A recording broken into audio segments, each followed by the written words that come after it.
और थोड़ा दूर के बारे में आपको बाजार में विचार करना हो तो गौरांग सर काम के हैं। गौरांग सर, बहुत शुक्रिया आपका समय देने के लिए। सर माफी चाहेंगे थोड़ा सा इंतजार आपको, लेकिन सर बाजार में क्या रणनीति बना के चलें? क्वार्टर दर क्वार्टर बीतते जा रहे हैं और इंतजार बढ़ रहा है लोगों का, पेशेंस कहीं कहीं खत्म हो रहा है कि अच्छा बाजार में करें तो करें क्या? क्या यह बेहतर होगा कि इंडेक्स को बिल्कुल भूल जाएं, साइड कर दें, लेवल भी देखना छोड़ दें और बिल्कुल स्टॉक पिकिंग वाले मोड में आ जाएं कि एक एक कंपनी को जांच के, परख के, उनके फंडामेंटल्स को देख के, उनके अर्निंग को निचोड़ के फिर कोई डिसीजन ले बाजार में? धन्यवाद अभिषेक भाई, मंच पर आमंत्रित करने के लिए। ईटी नाउ स्वदेश के दर्शकों को, आपको और मंच पर उपस्थित महानुभाव को प्रणाम और शुभ दिन हमारे तरफ से। एक छोटा डिस्क्लोजर देना अनिवार्य होगा कि जो भी निवेश लायक रणनीति आपके समक्ष आज दोपहर इस कार्यक्रम में रखेंगे, ये बुनियादी तर्क के आधार पर लंबी अवधि के लिए है। इसमें हमारी कंपनी जियोजित तथा मेरा किसी भी प्रकार का व्यक्तिगत निवेश नहीं है, ना ही किसी प्रकार का वित्तीय लाभ मिलता है और ना ही किसी प्रकार का हितों का टकराव। लेकिन इसी स्तर पर आए हमारे क्लाइंट्स को देते हैं, संभव है कि उनका निवेश हो।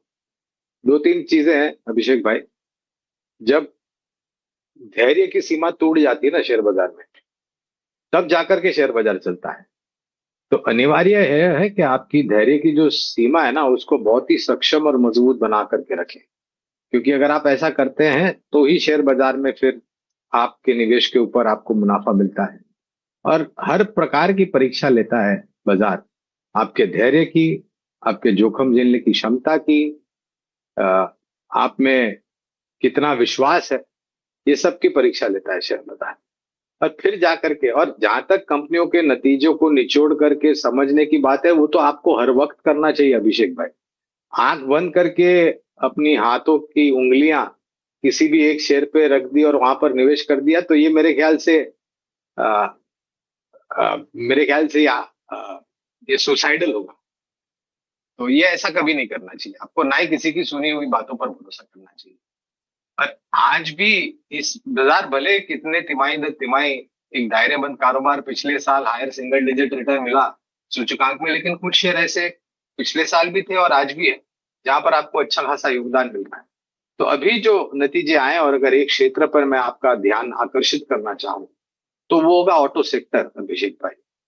देखिए, महीने दर महीने घरेलू बिक्री तो बेहतर आ रही है और महीने दर महीने जो विदेशों में हमारी वाहन बनाने वाली कंपनियां अपने वाहन बेचते हैं, जिसको हम एक्सपोर्ट मार्केट कहते हैं, उसका भी आंकड़ा अगर आप देखें तो महीने महीने दर महीने बेहतर आ रहा है। और मेरी एक विचारधारा रही है और मेरी निजी राय है ये अभिषेक भाई, कि हमारे भारत देश ने कई देशों के साथ करार किया है, फ्री ट्रेड एग्रीमेंट। मैं ये समझता हूं कि ये फ्री ट्रेड एग्रीमेंट का सभी कुछ क्षेत्र को तो लाभ मिलेगा, लेकिन सबसे ज्यादा लाभ जो मिलेगा ना अभिषेक भाई, वो ऑटो सेक्टर में मिलेगा। और नतीजे भी अगर आप देखें तो आप बजाज ऑटो देख लीजिए, टीवीएस मोटर देख लीजिए, आप एमएनएम देख लीजिए, अभी तक जितने भी ऑटो क्षेत्र के आंकड़े आए वो बहुत ही अच्छे, अनुमान से ऊपर और बेहतरीन आए हैं सभी मापदंड। तो मेरे ख्याल से ऑटो क्षेत्र पर ध्यान दीजिए। कुछ सरकारी बैंकों के नतीजे जो आए वो भी काफी बेहतर थे अभिषेक भाई। आप इंडियन बैंक देख लीजिए, आप पीएनबी देख लीजिए, जो कि एक नोटोरियस पब्लिक सेक्टर बैंक के नाम से प्रख्यात था, प्रचलित था।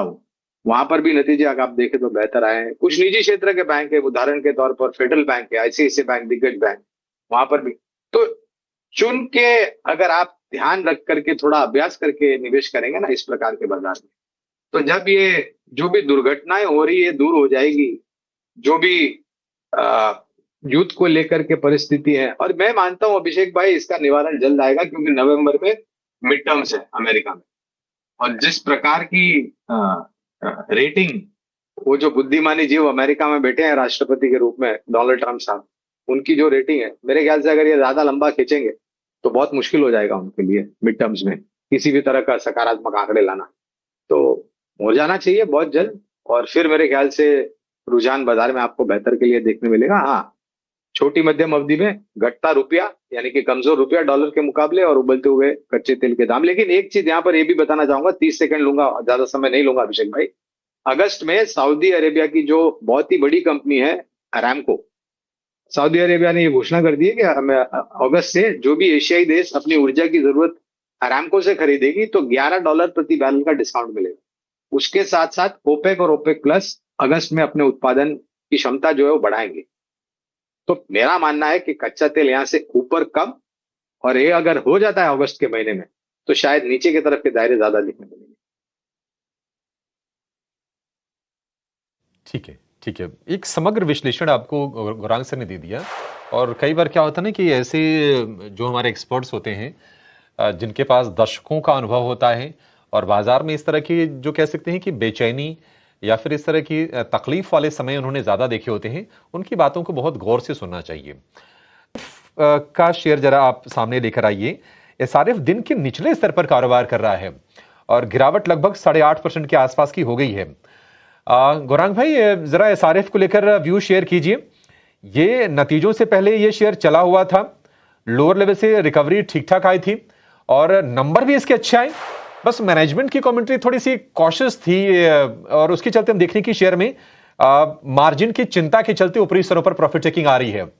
सर, क्या राय देंगे? नीचे लेना है या फिर अभी अवॉइड करें इसको? उस डिस्क्लोजर साथ में रखते हुए अभिषेक भाई, बुनियादी तर्क के आधार पर एसआरएफ पर खरीदारी की राय है। और मैंने अक्सर एक बात रखी है सामने, एक तिमाही के नतीजे में किसी भी क्षेत्र की कंपनी हो, किसी भी वर्ग की कंपनी हो, छोटी मझौली या दिग्गज, दिक्कतें आ सकती है इसमें। ऐसा नहीं कि आपको तिमाही दर तिमाही 15-20% के इजाफे सभी मापदंड में देखने मिले, लेकिन एक तिमाही में नतीजे अगर कुछ जगहों पर थोड़े बहुत कमजोर भी आते हैं या फिर अनुमान से नीचे आते हैं, तो उसका ये तर्क नहीं निकालना चाहिए कि आपकी लंबी अवधि की निवेश की जो विचारधारा है उसमें परिवर्तन करें आप। नतीजे अच्छे थे, मैनेजमेंट की टिप्पणियां भी दिखती थी, चल गया था नतीजों से पहले स्टॉक और उसके बाद मुनाफा वसूली आई है। स्पेशलिटी एग्रोकेमिकल्स के क्षेत्र में तो हमारी और भी कई सारी खरीदारी की कंपनियों की सूची है। अगर लंबी अवधि का निवेश है पहले तो बने रहे। अगर ऊपरी स्तर पर किया है, 8.5% नीचे है, निवेश लायक पूंजी है लंबी अवधि के लिए, तो आप जोड़ सकते हैं। और अगर किसी को नया निवेश भी करना हो अभिषेक भाई, तो इस गिरावट का लाभ उठा करके आपको लंबी अवधि के लिए निवेश की राय दूंगा। अवधि के लिए निवेश करने की राह है। गौरांग भाई, अभी हमारी टीम ने बताया कि आपको शायद कहीं निकलना है, तो जिसमें हम देख रहे हैं कि आज ना मतलब ऑटो के अलावा तो बाजार में कहीं वो ब्राइट स्पॉट नजर आएगा ही नहीं। और हीरो मोटोकॉर्प में आज हम देख रहे हैं कि तगड़ी शॉर्ट कवरिंग है और शेयर लगभग 3.5% ऊपर ये कारोबार कर रहा है। बजाज ऑटो, टीवीएस मोटर हम देख रहे हैं कि ये 52 वीक हाई पर जाकर कारोबार कर रहे हैं। ये स्पेस आपको कैसा लग रहा है सर? एक तरफ चिंता इस बात की जरूर रहेगी कि मॉनसून किस तरह से प्रोग्रेस करता है, कहीं डेफिसिट रेनफॉल ना हो जाए। दूसरी चिंता यह कि अगर मान लीजिए क्रूड अगर एलिवेटेड रहता है, अगर फिर से मान लीजिए ये $98 तो हो ही गया है, 100 के ऊपर निकला, तो शायद ओएमसीज फिर से प्राइस बढ़ाने के बारे में विचार करें। तीसरी टेंशन ये है कि मेटल प्राइसेस में हम लोअर लेवल से तेजी हम देख रहे थे, तो थोड़ा मार्जिन वाला भी प्रेशर रहेगा। बावजूद उसके ऑटोज चल रहे हैं। कैसे आपने एनालाइज किया सर सेक्टर को और कौन सा शेयर आपको पसंद है? अभिषेक भाई, बहुत सारी कंपनियां हैं ऑटो क्षेत्र के ब्रह्मांड में जहां पर हमारी खरीदारी की राय है। 2 पहिया से लेकर के 3 पहिया, चौपहिया, commercial vehicle, tractor, agri equipment, केवल मात्र हरित ऊर्जा से चलने वाले वाहन यानी कि इलेक्ट्रिक व्हीकल्स, और उसके साथ साथ कुछ चुनिंदा ऑटो एंसिलरी टायर और बैटरी मैन्युफैक्चरिंग कंपनीज भी हमारी सूची में। और हम एक राय ये भी रखते हैं कि अगर ऑटो क्षेत्र चलेगा तो उसके साथ साथ टायर, बैटरी और ओईएम सेगमेंट कंपनीज भी चलेगी।